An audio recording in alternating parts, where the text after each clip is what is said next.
글로벌베이트 시간입니다. 간밤 뉴욕 증시는 혼조세로 마무리하는 모습을 보였는데요. 간밤에는 또 ADP 민간 고용 지표가 꽤나 쇼크로 발표가 됐습니다. 그럼에도 불구하고 고용 데이터보다는 지금 시장에서 주목하고 있는 것은 관세 협상임이 베트남과 미국 사이의 긍정적인 관세 협상으로 좀 드러난 셈이다. 이렇게 해석을 해볼 수가 있겠는데요. 현재 시장은 어디까지 와 있고 각 개별 종목들은 어떤 움직임을 보였는지 저희와 함께 오늘도 체크해 보시죠. 고용 데이터로 인해서 침체 우려감이 불거졌음에도 불구하고 다시 한번 최고가 기록을 갈아치우는 미국 증시의 모습이었습니다. 함께 보시죠. 3대 지수 혼조권에서 마감 짓기는 했습니다만 나스닥 지수가 어제의 하락을 잇고 0.9% 반등을 했습니다. S&P 500 지수 역시 0.5%의 상승이었죠. 말씀드렸다시피 ADP 민간 고용이 3만 3천 건 감소한 것으로 나타났습니다. 시장에서는 10만 건 증가가 예상됐었는데 생각보다 일자리가 지금 많이 줄어들고 있구나. 이런 사실이 나타나면서 미국의 고용 시장이 어쩌면 이 추세가 꺾이기 시작한 것 아니냐. 경기 침체에 대한 우려감을 키웠습니다. 그러면서 연준이 연내에 세 차례 금리 인하에 나설 거라는 시장의 베팅은 늘어나게 됐고요. 그럼에도 불구하고 10년물 금리가 이렇게 상승을 했던 데에는 현재 하원에서 의원들이 모여가지고 이 감세안 통과 여부를 결정짓고 있습니다. 아직까지 통과에 대한 소식 들려오지는 않고 있습니다만 재정 적자에 대한 우려감이 상존하고 있다 보니까 10년물 금리는 한 4bp가량의 오름세를 나타냈습니다. 어찌됐든 이 고용 데이터를 소화하면서 경기 침체 우려감 받아가며 하락으로 출발했던 미국 증시였는데요. 이내 트럼프 대통령이 트루스 소셜에 베트남과 무역 합의에 도달했다라고 발표를 했습니다. 베트남에 부과했던 기존 46%의 관세를 20%로 대폭 낮추는 데 합의를 했죠. 시장에서는 이와 관련된 종목들이 시세를 내주기도 했는데요. 종목들의 시세 하나씩 확인해 보시죠. 자, 히트맵을 일단 보시면 반도체주들이 전반적으로 강했습니다. 특히 엔비디아가 2.6%의 오름세. 어제 상원 지금 그 감세안이 반도체 산업에 대한 세액 공제를 확대하는 방안 35%까지 늘리는 방안이 포함되어 있죠. 이 내용을 소화하면서 긍정적인 흐름, 오라클이 호재를 안아가면서 5% 급등, 뒤에서 자세히 살펴보도록 하겠고요. AI 전략 수정, 빛을 발하고 있는 애플, 최근에 계속해서 반등 흐름을 이어가고 있습니다. 주요 하락 종목으로는 이 보험사 센틴이 2025년도 가이던스를 철회한다고 발표를 했습니다. 앞서 가이던스를 제시했다가 그거를 철회한 것이다 보니까 그러면 실적이 많이 안 좋아질 것을 예상하는 것 아닌가 하는 이 시장의 생각이 해석이 나타나게 되면서 주가가 거의 40% 가까이 급락을 했습니다. 그러다 보니까 보험주 전반에 대한 센티먼트를 크게 짓눌렀고요. 유나이티드 헬스가 5%대 하락, 센틴의 주가는 상장 이래 최악의 하루를 간밤에 보내게 됐습니다. 인도량을 발표한 테슬라의 주가 5% 뛰어오르면서 증시 상승에 도움이 됐는데요. 지금부터 그 이슈들 하나씩 살펴보시죠. 테슬라의 2분기 인도량이 38만 4천 대로 발표가 됐습니다. 전년 동기 대비로는 14% 감소한 거고요. 또 두 개 분기 연속 감소세를 이어간 겁니다. 월가의 예상치도 밑도는 좀 실망스러운 수준이었는데 그럼에도 불구하고 주가가 이렇게 올랐던 데에는 두 가지 해석을 해볼 수가 있겠습니다. 일단 1분기에는 33만 대를 기록했었다 보니까 그보다는 나아졌다. 그러니까 수요가 바닥을 찍고 이제 반등하려는 것 아니냐라는 해석이 있고요. 두 번째로는 인도량이 안 좋게 나올 거라는 거를 이미 워낙 모두가 예상을 하고 있었기 때문에 인도량이 막상 딱 발표가 되니까 악재 소멸로 해석이 됐다는 인식인 겁니다. 테슬라의 주가 5% 가까이 뛰어오르면서 315달러 선까지 회복을 합니다. 다음으로는 오라클입니다. 오픈 AI와 스타게이트 임대 계약을 확대한다는 블룸버그의 보도가 들려왔습니다. 정확히는 4.5기가와트 규모의 데이터 센터 전력 용량을 앞으로 오라클이 오픈 AI에게 추가로 임대를 해주는 것이 되겠고요. 그만큼 오픈 AI가 이 스타게이트 프로젝트를 집행함에 있어서 필요한 전력의 수요가 굉장히 높구나. 우리가 이렇게 해석을 해볼 수 있겠습니다. 이번 주 초에 오라클이 달러, 300억 달러 규모 계약을 수주했다라고 발표를 했는데 부분적으로는 그것이 스타게이트와 관련이 될 거라는 시장의 추측이 나오는 상황이고요. 오라클의 주가 오늘 5% 뛰어오르면서 230달러 선에 근접하고 있습니다. 다음으로 마이크로소프트 전체 직원 중 약 9천 명을 감원한다고 발표를 했습니다. 올해 들어서만 이미 수차례 감원에 나서고 있는 마이크로소프트고요. 9천 명이면 지금 전 세계 인력의 4%에 해당합니다. 조직을 간소화시킨다. 보통 시장에서는 비용 부담을 덜어낸다라는 인식 속에서 주가가 오르기 마련인데 오늘은 이 소식에도 불구하고 약보합세로 거래를 마치고 있습니다. 이제 마이크로소프트의 주가 491선 가리키고 있는데요. 539달러를 터치하는 순간 시총 4조 달러를 뚫어내게 됩니다. 다음으로 이슈가 있었던 종목들 보시죠. 베트남 무역 합의에 따라 움직였던 종목이 두 가지가 있습니다. 일단 나이키의 경우 지금 신발의 절반가량을 베트남 그리고 중국에서 생산하고 있다 보니까 관세에 따른 피해와 영향이 상당한 상황이었습니다. 관세율이 대폭 낮아지다 보니까 그 수혜 기대감 속에서 나이키의 주가 4% 날아올랐고요. 그리고 또 하나의 신발 업체, 베트남에서 또 생산을 많이 하고 있는 기업이 바로 온홀딩스가 되겠습니다. 온홀딩의 주가 역시 2.85% 급등했다는 점 체크하고요. 다음으로는 보잉입니다. 이번에 미국과 베트남의 무역 합의 내용을 들여다보니까 베트남이 보잉의 항공기 50대를 구매하는 내용도 들어있다. 미국의 정치 매체인 폴리티코가 보도를 했습니다. 그러면서 보잉의 주가도 함께 급등을 했는데요. 1%대 상승한 212달러 선에 거래를 마쳤습니다. 자, 다음으로 이더리움 관련주들도 움직였습니다. 최근 스테이블 코인 그리고 토큰화에 대한 시장의 관심도가 상당히 높죠.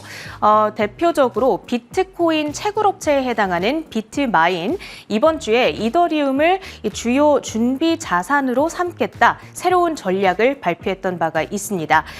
발표 이후에 누적 상승률이 1000%에 달하는 상황이고요. 간밤의 주가는 6%대 급등권에서 거래를 마칩니다. 다음으로는 베팅 플랫폼입니다. 샤프링크 게이밍, 비트마인과 마찬가지로 이더리움 기반의 재무 전략을 도입하겠다라고 발표하면서 28%대 뛰어 올랐습니다. 다음으로 은행주들이 함께 강세를 보였습니다. 연준의 스트레스 테스트를 통과했다라는 호재 속에서 주주 친화 정책을 다 함께 발표를 했는데요. 대표적으로 JP모건이 500억 달러 규모의 자사주 매입 프로그램을 발표하면서 0.5%의 상승권, 골드만삭스는 배당금을 33% 인상한다고 발표한 뒤에 1.3% 상승 마감했습니다. 리게티 컴퓨팅의 주가 오늘 강했습니다. 켄터 피츠제럴드가 아주 희귀한 가이던스 매수 커버리지를 게시를 했습니다. 지금 내용이 살짝 잘못됐는데요. 정확히는 비중 확대 커버리지를 게시를 했습니다. 양자 컴퓨팅이 아직은 초기 단계에 있지만 가장 막대한 경제력을 지니게 될 다음 기술이 될 것이다. 강조를 하고 있습니다. 오늘 리게티 컴퓨팅의 주가 15%대 뛰어 올랐고요. 아이온큐 역시도 11%대 상승이었습니다. 다음으로 S&P 500 신규 편입 기대주들도 시장의 관심을 받고 있습니다. 다음 리밸런싱은 올해 9월에 예정이 되어 있는데요. 가장 유력한 후보로는 로빈후드와 앱 러빈이 거론되고 있는 상황. 로빈후드의 주가가 간밤 6%대 급등했습니다. 자, 이렇게 특징주들 마무리하고요. 주요 외신 헤드라인들 살펴보시죠. 네, 매크로 한판 먼저 빠르게 훑어보겠습니다. 트럼프 대통령이 베트남에 20% 관세, 환적은 40%, 상당히 긍정적인, 미국 쪽의 긍정적인 무역 협상 결과를 받아들었습니다. 이에 따라서 앞으로 무역 합의가 굉장히 빠른 속도로 이루어질 것이다라는 기대감이 주가를 끌어올렸고요. 잠시 후에 자세한 내용 더 자세히 짚어보겠습니다. 민간 고용 데이터도 시장에 좀 충격을 줬습니다만 오히려 금리 인하에 대한 기대감을 조금 키우고 있는 상황이고요. 현재 트럼프 대통령의 대규모 감세한 트리플 B 법안에 대한 논의는 지속되고 있습니다. 다만 3일에서 4일 사이에 표결이 진행될 것이다 이런 이야기 있었는데요. 지금 계속해서 좀 잡음들이 들려오면서 하원의 표결 연기 가능성도 함께 제시되고 있다는 점은 참고해 보셔야 되겠죠. 파이낸셜 타임스에서 파월 의장이 7월 인하를 배제를 하지 않고 있다라고 밝혔다라고 보도를 했습니다. 기존에는 7월의 인하 굉장히 신중하게 데이터 보면서 결정하겠다라는 기존 입장 반복하는 모습이었고요. 9월 인하도 확실하게 알 수 없다라고 이야기를 했는데 그러한 입장에서 조금 선회되고 있는 듯한 분위기가 감지가 되고 있습니다. 자, 이란이 IAEA의 협력을 잠정 중단한다라는 내용의 법안을 공포했습니다. 이에 따라서 WTI 원유 선물 3% 급등세 보였고요. 67.45달러 선까지 올라서면서 마무리를 했습니다. 자, 그러면 자세한 간밤의 매크로 데이터들 먼저 살펴보겠습니다. 미국의 ADP 민간 고용 데이터가 발표가 됐는데요. 지금 0을 기준으로 해서 오히려 감소하는 모습을 보였던 이번 달 데이터였습니다. 6월 발표치는 3만 3천 명 줄어드는 모습을 보였고요. 컨센서스는 한 10만 명 가까이 늘어날 것으로 봤는데 굉장히 다른 분위기의 데이터가 발표가 된 거죠. 생산직은 3만 3천 명가량 늘어나는 모습을 보여줬는데 충격을 준 쪽은 서비스직 쪽이었습니다. 6만 6천 명의 감소세를 보였고요. 전체 발표치에 아주 큰 영향을 미쳤음을 확인할 수가 있습니다. 대기업은 3만 명 늘었지만 소기업과 중견기업이 현재 계속해서 고용이 줄고 있다라는 부분을 체크해 보셔야 되겠고요. 이런 가운데에서도 임금은 4.4% 오름세를 나타냈습니다. ADP 민간 고용 데이터를 보통 가짜 비농업 고용 데이터 이렇게 좀 별칭으로 이야기하기도 하는데요. ADP 민간 고용 데이터의 신뢰도에 대한 문제입니다. 그런데 이제 받아들게 될 BLS 데이터와 비교했을 때 팬데믹 이후에 ADP 민간 고용 지표가 대폭 좀 조정을 하면서 BLS 데이터보다 상당히 안정적인 추세를 보이고 있기 때문에 ADP 민간 고용 데이터도 주시를 해볼 필요가 있다는 점이겠죠. ADP 수석 경제학자 넬라 리처드스는 해고가 드물게 나타나고 있으나 기업들이 신규 채용을 꺼리고 퇴직 직원 대체에 굉장히 소극적인 태도가 이번 데이터의 위축을 나타냈다라고 이야기를 하고 있습니다. BLS 데이터 중간값도 IB들에서 대폭 내려잡고 있는데요. 11만 명 증가로 하향 조정하고 있다는 점도 참고해 보시면서 앞으로 받아들게 될 고용 데이터 조금 경계감 갖고 지켜보실 필요가 있겠습니다. 자, 그러면 간밤에 나왔던 베트남 무역 합의는 어떤 내용으로 발표가 됐는지도 좀 들여다보겠습니다. 오히려 ADP 민간 고용 데이터가 시장에 좀 충격을 줬다면 베트남과의 무역 합의가 지수를 끌어올리는 데 크게 일조했는데요. 미국의 베트남발 직접 관세는 20%, 이전에 46%였다라는 점을 감안하면 상당히 낮아진 겁니다. 환적 관세는 40%, 그러니까 중국이나 우회에서 들어오는 제품들의 관세는 40% 부과한다는 내용이고요. 베트남의 미국 관세는 0%, 그러니까 미국은 베트남에 보낼 때 관세를 내지 않아도 됩니다. 베트남 시장이 미국 자본에 전면적으로 개방을 한다는 점이 특징적인데 베트남은 정치 체계의 특성상 자본주의 국가들이 쉽게 오가기가 좀 어려운 측면이 있었습니다. 그런데 미국에는 전면적으로 시장을 개방한다는 점에서 미국이 이번 합의를 통해서 베트남으로부터 얻어낸 것이 상당히 크다라는 이야기가 나오고 있습니다. 지금 실제로 베트남과 미국의 교역 규모가 상당히 높아지고 있다는 점을 감안을 한다면 나이키와 같은 영향을 받아갈 수 있는 종목들에게는 호재로 작용할 수 있다는 분석인데요. 나이키의 간밤 주가 흐름을 보시면 4% 급등으로 마무리하는 모습을 보여주기도 했습니다. 이렇게 중국산 제품이라던가 우회 수출 제품에는 여전히 40% 높은 관세가 부과되지만 나이키 같은 경우는 베트남이나 또 인도나 이런 등지에 공장들을 많이 두고 있기 때문에 관세에 대한 우려에서 조금은 자유로워졌다라는 부분들 참고해 보시면 좋겠죠. 자, 그런 가운데 시장이 또 한 번 다우존스 지수를 제외하고는 오름세를 나타냈습니다. 바클레이즈 자료인데요. 비이성적 과잉에 대한 측정치가 상승 중이다라고 이야기를 하고 있습니다. 그만큼 시장이 조금은 과열 국면으로 갈 수 있음을 좀 경계할 필요성이 있다라는 데이터로 참고해 주시면 좋겠습니다. 첫 번째 헤드라인 바로 이어가 보겠습니다. 테슬라의 2분기 인도량이 시장의 예상에 미달했음에도 소폭 미달에 그치자 주가가 5% 가까이 급등했습니다. 현지 시간 2일 뉴욕 증시에서 테슬라는 4.97% 급등한 315.65달러를 기록했습니다.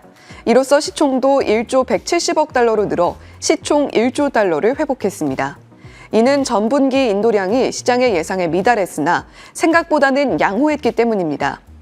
데이터 업체인 팩트셋에 따르면 테슬라는 지난 2분기 모두 38만 4,122대의 차량을 인도했습니다. 이는 전년 대비 13% 급락한 것이며 시장의 예상치도 하회한 겁니다. 그러나 시장의 예상치를 소폭 하회하는 데 그치면서 투자자들은 예상보다 나쁘지 않다고 판단한 것으로 보입니다. 네, 테슬라의 차량 인도량 추이 좀 함께 보실까요? 일단 인도량은 발표치가 38만 4,122대로 나타났습니다. 시장의 예상치는 38만 7,000대가량이었는데 전년 동기 대비로는 줄어드는 모습, 하지만 1분기 대비로는 그래도 나았다라는 평가받고 있고요. 시장의 스트릿 컨센서스가 지금 발표치로 보시는 38만 7,000대보다 훨씬 더 낮았다라고 이야기가 나오고 있습니다. 이에 따라서 생각했던 것보다는 괜찮은데 이런 평가가 나오고 있는 것이겠고요. 생산량은 발표치가 41만 244대였고요. 예상치는 40만 대가량으로 생산량은 조금 예상치를 웃돌았다라는 부분은 참고해 보셔야 되겠습니다. 실제로 스트릿 컨센서스를 언급한 인물이 있는데요. 디보터 에셋 매니지먼트에서는 스트릿 컨센서스 대비 테슬라의 이번 발표치 4%가량 높은 수준이다. 2분기의 하락이 테슬라의 바닥일 것이다라는 코멘트를 내놓기도 했습니다. 자, 테슬라의 차량 인도량뿐만이 아니라 최근에 계속해서 좀 확장되고 있는 부분이 에너지 저장 제품의 배치량인데요. 이번 배치량은 9.6기가와트로 발표가 됐습니다. 실제로 2024년 2분기를 기준으로 급증하는 모습을 보였던 에너지 저장 제품의 배치였는데요. 꾸준히 늘고 있는 모습을 보이는 듯 하다가 최근 들어서는 배치량 자체는 약간씩 줄고 있습니다만 테슬라의 에너지 저장 제품 배치로 인해서 ESS 쪽이 자극받아 갈 수 있다는 점은 함께 참고해 보셔야 되겠죠. 테슬라의 실적 발표는 현지 시간으로 7월 23일 이루어질 예정입니다. 자, 다음 장 이어서 살펴보시면요. 자, xAI도 계속해서 성과를 내고 있습니다. 그록4와 그록4 코드를 현재 준비 중이다라는 소식 들려오고 있으니까요. 테슬라 일론 머스크 CEO가 트럼프 대통령과 갈등을 빚으면서 오히려 테슬라 주가가 급격하게 내렸는데 다시 한번 상승의 모멘텀을 본업 쪽에서 드러낼 수 있을 것인가도 기대를 해볼 만한 포인트가 되겠습니다. 두 번째 헤드라인도 바로 이어서 살펴보시죠. 오픈AI는 스타게이트 이니셔티브의 일환으로 오라클 데이터 센터에서 막대한 양의 컴퓨팅 파워를 임대하기로 합의했습니다. 오픈AI는 미국에서 총 약 4.5기가와트의 데이터 센터 전력을 오라클로부터 추가로 임대할 예정인 것으로 전해졌습니다. 이는 전례 없는 에너지량으로 1기가와트는 원자로 1기의 용량과 비슷하며 약 75만 가구에 전기를 공급할 수 있습니다. 이번 주 초 오라클은 고객의 이름을 밝히지 않고 2028 회계연도부터 연간 매출 300억 달러 상당의 단일 클라우드 계약을 체결했다고 발표한 바 있습니다. 네, 오라클 이번 주 들어서 굉장히 좋은 소식들 가득 안고 주가 상승 만들어내고 있습니다. 스타게이트 프로젝트가 이제 본격적으로 시작되는 것인가 이번 기사를 통해서 좀 기대감을 갖게 하는데요. 오픈AI와 오라클의 미국 데이터 센터 전력 임차 계약의 주요 내용들 한번 정리를 해봤습니다. 용량은 총 4.5기가와트 규모이고요. 원전 발전소, 단일 원전의 여러 기에 해당하는 상당히 큰 규모다라는 부분을 체크해 보셔야 되겠습니다. 스타게이트 프로젝트는 트럼프 대통령이 1호 행정명령으로 이야기를 할 정도로 굉장히 중요한 AI 프로젝트일 텐데요. 오픈 AI의 첨단 AI 제품에 필요한 컴퓨팅 자원을 조달하는 장기 인프라 전략이라는 점에서 오라클에는 더 큰 호재로 작용할 가능성이 있습니다. 주요 인프라는 현재 텍사스의 대규모 데이터 센터 인프라를 건설 중이고요. 완공이 된다면 총 규모가 2기가와트까지 늘어나게 됩니다. 그뿐만이 아니라 미시간, 위스콘신, 와이오밍, 미국 내 여러 곳의 데이터 센터 인프라 구축을 논의하고 있거나 현재 진행 중이고요. 기술과 재무 규모를 들여다보면 엔비디아 최신 AI 칩인 GB200에 대한 규모 발표가 됐습니다. 40만 개 들여온다는 계획이고요. 400억 달러의 규모 그리고 15년의 장기 임대다라는 부분 체크해 보셔야 되겠죠. 자, 오픈AI와 이렇게 오라클의 여러 가지 계약 소식이 들려오면서 앞으로 앞으로 AI 전력 수요가 계속될 수 있을까에 대한 의문은 조금씩 더 씻어지지 않을까라는 기대감 갖게 됩니다. 구글의 월간 토큰 사용량이 AI 오버뷰 확장 이후에 가속화되는 모습을 보여줬고요. 12개월 동안 월간 토큰 처리량이 무려 50배나 증가했다라는 바클레이즈의 분석 자료입니다. 마이크로소프트의 토큰 사용량은 같은 기간 동안 역시 5배 증가했다라고 이야기가 되고 있으니까요. AI 전력 인프라 시장과 함께 AI 데이터 센터 인프라를 구축할 수 있는 관련 종목들은 지속적으로 탄력을 받아갈 수 있을 것으로 풀이가 됩니다. 자, 지난주에 기술주 순매수 규모가 역대 1위를 기록했다라고 하는데요. 다만 오라클에 있어서 조금 조심스러운 의견도 있습니다. 시티에서는 오라클에 대한 투자 의견을 중립으로 유지하고 있는데요. 대형 클라우드 계약이 이미 실적 전망에 좀 반영이 되어 있다. 따라서 주가가 앞으로 고공행진을 더욱더 큰 폭으로 이어갈 수 있을 것이다라는 기대감을 갖는 것은 조금 경계할 필요가 있다라는 의견도 있으니까 참고해 보시면 좋겠습니다. 글로비트 전해드렸습니다.